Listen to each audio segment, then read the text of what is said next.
Hello, good morning. അങ്ങനെ എൻ്റെ ഒരു ഫ്രൈഡേ എങ്ങനെയാണെന്ന് കണ്ടാലോ? ഇതാണ് മെയിൻ പ്രശ്നം ഫ്രൈഡേയിലെ. എന്ത് ഡ്രസ്സ് ഇടും എന്നുള്ള കൺഫ്യൂഷനാണ്. മൺഡേ ടു തേഴ്സ്ഡേ ആണെന്നുണ്ടെങ്കിൽ എനിക്ക് പെർഫെക്റ്റ് ആണ്, ഞാൻ കറക്റ്റ് അയൺ ചെയ്ത് കറക്റ്റ് എല്ലാം സെറ്റാക്കി വെക്കും. പക്ഷേ ഫ്രൈഡേ സാറ്റർഡേ എന്ന് പറയുമ്പോൾ നമുക്ക് എന്തെങ്കിലുമൊക്കെ ഇടാമല്ലോ. അപ്പോൾ അതുകൊണ്ട് എന്തിടും എന്നുള്ള ഭയങ്കര കൺഫ്യൂഷനാണ്. ഇന്ന് ഞാൻ ഭാഗ്യത്തിന് ഒരു 2 ഡ്രസ്സിൽ സെറ്റായിട്ടുണ്ടായിരുന്നു. ആ പിങ്കിൽ ഞാൻ ലാസ്റ്റ് സാറ്റിസ്ഫൈഡ് ആയി. അതിലാണ് ഞാൻ ഓഫീസിൽ പോയത്. അങ്ങനെ അതിനുശേഷം ഓഫീസിൽ ഒരു നോർമൽ ഡേ ആണ് ഫ്രൈഡേ, കുറച്ച് റിലാക്സ്ഡ് ആയിട്ടുള്ളൊരു ഡേ ആണ്.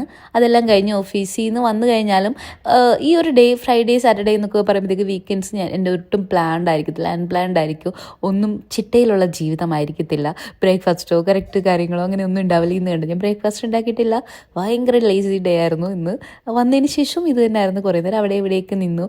അതിനുശേഷം ഞാൻ കുറേ നേരം ക്യാൻഡിൽസൊക്കെ കത്തിച്ച് വെച്ചു, എൻ്റെ യൂഷ്വൽ പരിപാടി. പിന്നെ ഞാനൊരു ചായയും ബിസ്ക്കറ്റും കഴിച്ചു. കുറേ നേരം റീൽസ് കണ്ട് വീട്ടിൽ വിളിച്ചു. അതൊക്കെ കഴിഞ്ഞ് കുളിച്ച് റെഡിയായി വന്നിട്ട് ഞാൻ കിടന്നുറങ്ങി.